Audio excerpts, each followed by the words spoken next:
Jésus-Christ a été trahi par Judas, il ne s'est pas laissé paralyser. Il dit, je vais aller. Quand Pierre même voulait le défendre, il dit, Pierre, ce que tu fais là, c'est l'œuvre du diable. Ne laisse pas quelqu'un te paralyser. Même si tu dois souffrir, passer dans le feu. L'Éternel dit, même si tu passes dans le feu ne va pas te brûler. Quand tu vas sortir, tu ne vas même pas sentir le feu. Alléluia. Mets ta confiance en l'Éternel.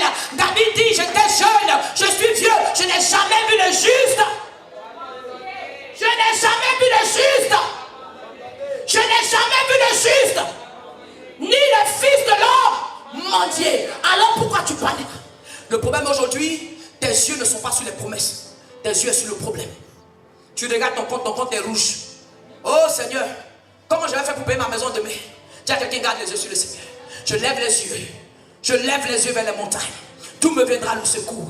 Le secours me vient de l'Éternel qui a créé les cieux et la terre. Dis à quelqu'un, lève les yeux. Tu regardes dans la mauvaise direction. Lève les yeux. Ne regarde pas ta circonstance. Ne regarde pas l'impossibilité du problème. Garde tes yeux dans la promesse. Qu'est-ce que la promesse dit?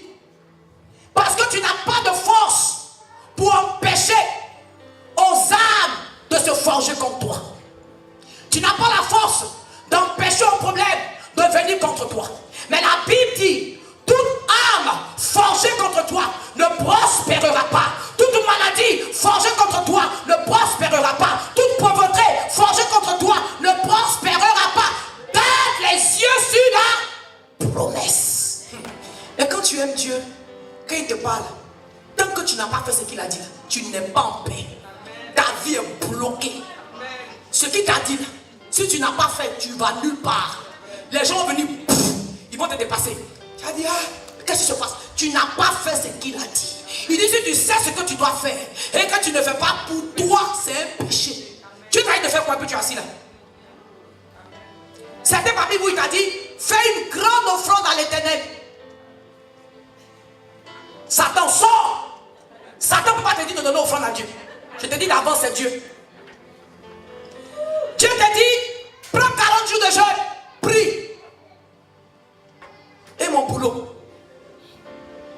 Seigneur, je prends des médicaments. Tu ne sais pas si c'est le jeûne là qui va faire que tes médicaments tu ne vas plus prendre. Si c'est l'Esprit de Dieu qui t'a parlé. Alléluia. Ça a pris 40 jours dans le désert, devant le puissant ardent, pour que Moïse puisse voir ce Dieu invisible. Pour que Moïse reçoive ce qu'il devait recevoir. Enfant de Dieu, quelle instruction as-tu reçu que tu n'es pas en train de faire?